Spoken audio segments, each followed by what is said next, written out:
Good evening. My name is Christopher Alt. I'm one of the firefighter paramedics here for the Town of Milford Fire Department and part of the SAFE program that the department runs. We're here tonight to talk to you about the community risk reduction program that we're trying to implement. First, let me explain a little bit about what community risk reduction is. It is a program that is worldwide and is becoming more prevalent in the United States. It takes an issue for a specific area or department and makes a plan of action to mitigate that, basically solve the problem that we're having. Now, here in Milford, one of our main problems is home safety.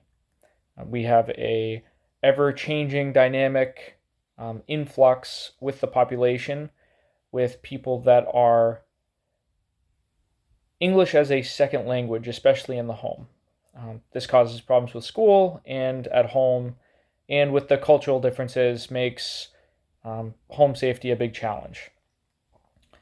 Now, we're going to attack this from two sides. We're going to go through the schools using the SAFE program. The SAFE program is a federally and state funded program that allows us to teach the kids at the age appropriate level and build every year upon what was taught last year. We go into the schools, we do each grade a couple of times a year, and we focus on different aspects. So over the last couple of years and this year into the future, we're going to focus on what to do when smoke or CO detector sounds, the get low and stay low aspect, which is crawling low under the smoke and getting out of the residence, followed quickly by the get out and stay out. So when the alarms do sound and you're getting low and you're getting out, you stay outside. You don't go back in for your toys or, a different object that you really enjoy. We will end up circling back around to this a little bit because the final stage of that is having an escape plan of the residence and a family meeting place, which will be located nearby. Both of those aspects will be reintegrated with the adult section later on. Now, as far as the adult side goes, this will probably be the most challenging point, partly because there's a large language barrier. Milford has approximately 30,000 people in it, 15% of which are Hispanic or Latino, and between 38 and 40% of those are non-English speaking as a first language. So talking back and forth sometimes, it's a little tough to communicate.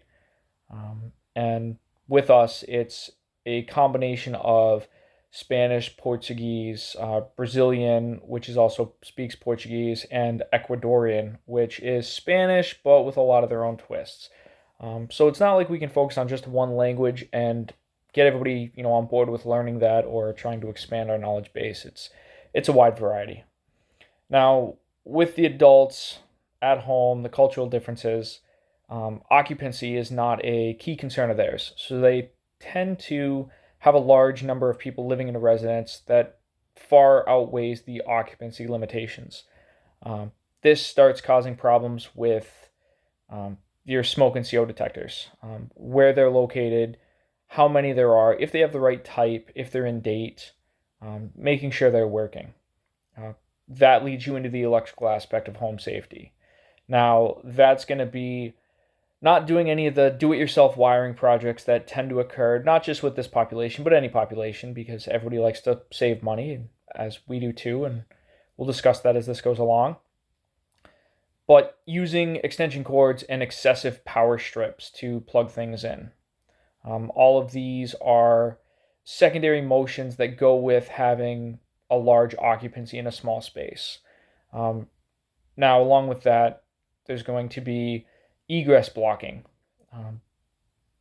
The fire department has found that a lot of these residences do makeshift rooms, makeshift construction, or just block off doorways or areas in order to make more of a private room or cordon off the house in a different manner so each person has their own section. Obviously, blocking exits and doors, windows are dangerous. And that comes back down to having an escape plan with your family. And this is where we're going to try to have the kids and the parents coordinate together to have that escape plan and to have a meeting place outside of the residence where everybody can get together whenever there is an incident. The adult side, we're going to teach and educate more so than teach. We're going to educate and expand their knowledge base during any fire or EMS incident at the residence, as long as it's, time appropriate, safe to do so. We're not going to stop in the middle of a heart attack and tell somebody, hey, your smoke detector is chirping, it needs new batteries. There's a time and a place, and we're just going to work together to do that. The SAFE program employees are going to be the only ones in the schools or in the after-school programs doing a lot of the teaching, while the at scene, at incident instruction or knowledge expansion is going to be taught by pretty much every firefighter on shift, where they can apply themselves.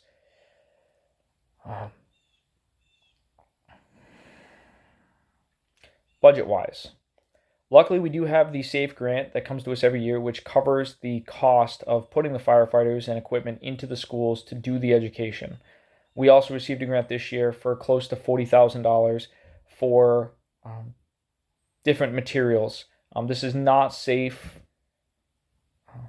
specific, but with it we were able to buy 2 of the electronic marquee signs that we're able to place around town, and we plan on using those to help educate, inform, and bring awareness to the parents.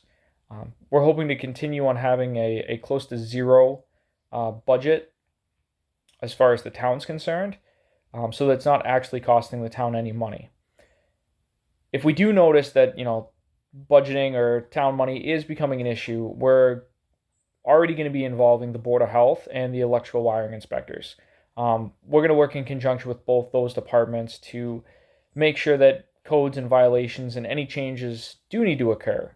Financial wise, they are the ones that can give a monetary or financial violation to the homeowner, which would actually bring in revenue for the town. Now, we're not looking to do this as a true financial source because we don't want to cause any animosity or that anybody's out to get someone, but it is one small way to offset our costs, offset any costs if, we do have them come in and assist us with the violations.